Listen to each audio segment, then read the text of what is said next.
النمط الحياتي لكل مجتمع هو اللي بينتج المادة الموروثة، سواء كان الموروثة ما نتناوله نحن مثلا الأنماط الإيقاعية والموسيقية.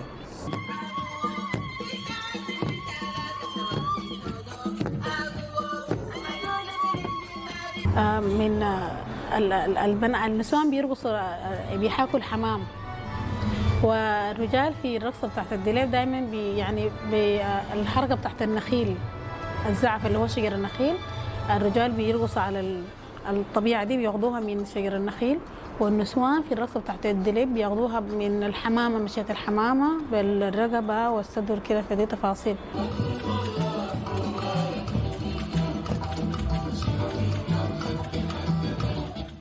تنقلنا في السودان ككل كده كمجموعة بنهتم بالتراث، فوجدنا انه هي ذات المحاكاة للإنسان الطبيعي المتواجد في بيئته، بينتج نمطه الإيقاعي ونمطه الحياتي ونمطه الموسيقي من البيئة يعني. الرقصات دي رقصات شعبية تراثية سودانية،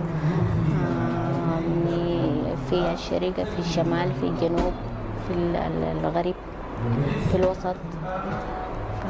بنشتغل يعني كلهم في مهرجانات مثلا، احتفالات، كرنفالات.